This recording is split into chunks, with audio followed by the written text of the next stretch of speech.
Welcome to the Learning Zone with Miss Beachley, Miss Hall, and Miss Bates. Hi families, happy second week of e-learning. I just wanted to hop on here really quickly before today's lesson and update you on how we'll be utilizing assignments on Google Classroom.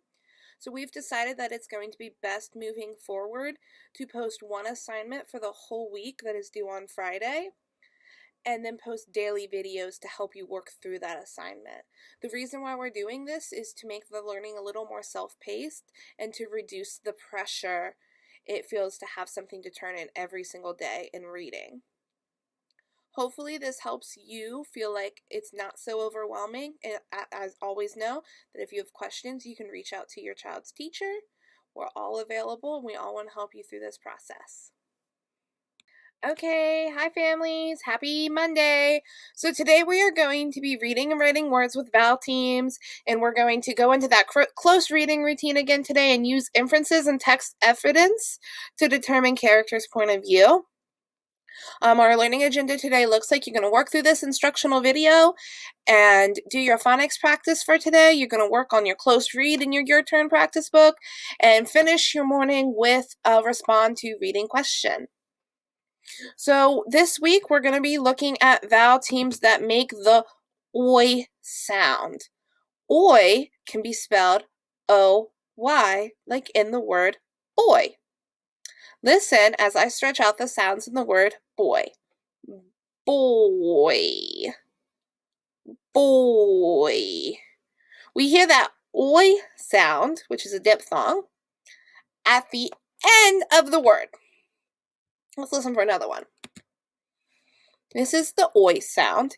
It can be spelled O-I, like in the word soil. Listen for the oi sound in the word soil.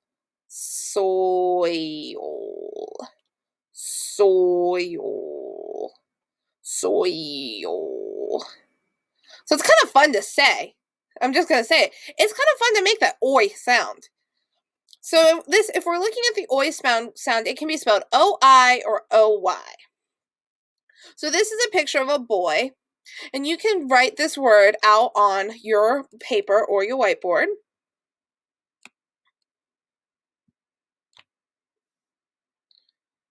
So this is the oi sound. It can be spelled O-I or O-Y. The only times that we're going to use O-Y to make the oi sound are at the end of the word, like in the word boy. You can find some more practice with the oi sound on page 212 of your turn practice book, or as always, there's tons of extra practice that you can do on your digital wonders. So today, I'm going to go over the second part of our closed reading routine. Remember, last week we kind of talked about a strategy that you can use during that first read to remember who's speaking, mark up the text.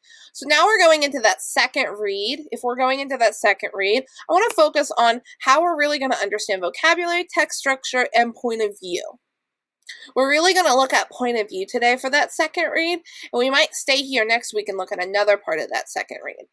So the reason, again, why we do close reading is because good readers read for understanding, and a lot of times you're not going to understand everything you read during that first read.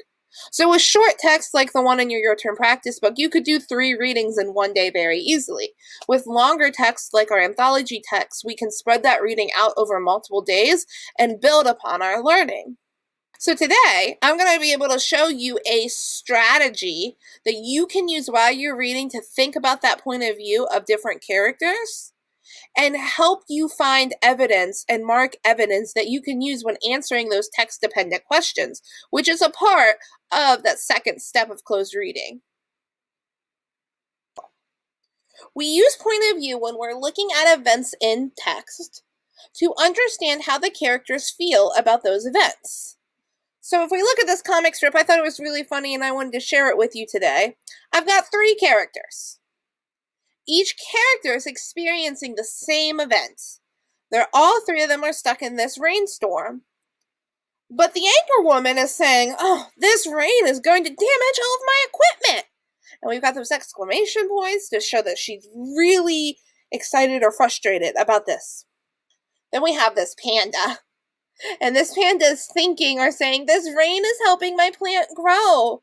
So he's looking at the rain as an opportunity, whereas the first person is looking at it as something to get in the way.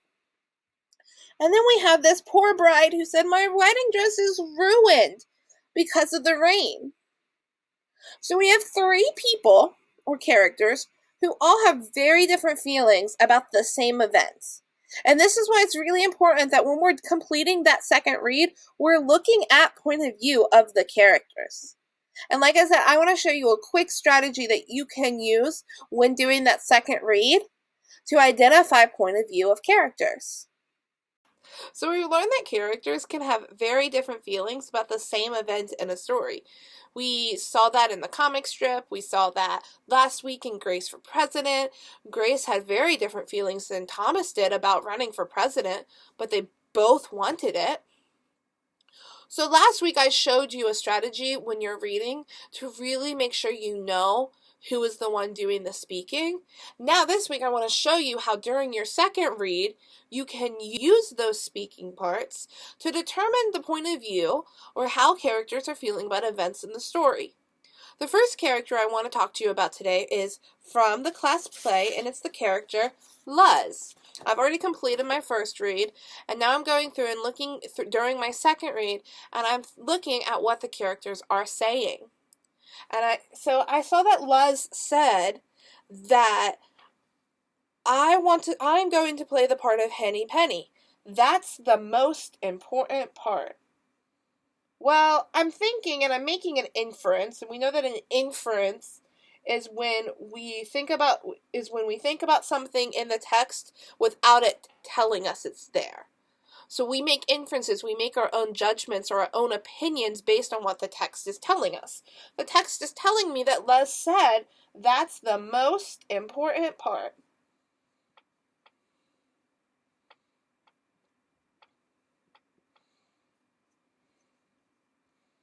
And I'm using this speech bubble, and you can draw these in your journal to take notes on who's saying what in the story. So I use these speech bubbles, and I can draw these straight in my journal as I'm reading and take notes about who is saying what words. So Luz said that's the most important part, but Stacy said, I think I would be the best.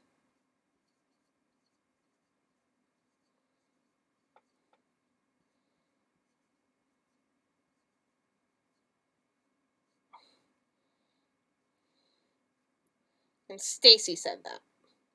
So Stacy says, I think I would be the best. But Luz says that's the most important part. Well, that's a problem. They both want the same part. So I can use what the characters have said in the story to make inferences or judgments about their feelings straight from the text. So Luz says that's the most important part and is feeling pretty hopeful that she'll get the part. But Stacy over here is feeling really confident that no, she's the best person for the part. So during your read today, I want you to read to find out who gets that part in the story. Let's talk about some next steps for today's lesson. So you're going to work on page 212 of your Turn practice book, completing some practice with the oi sounds. Then you're going to page 213 and 214 using that close reading routine. Then you're going to answer the questions on page 215. Work on that weekly phonics menu assignment if you haven't already done it. And do a respond to reading question of your choice, either in your notebook or digitally. Don't forget that you should be doing 15 minutes of iReady reading a day, and you can get extra practice on ABC Mouse or Wonders. Have a great week, Furman.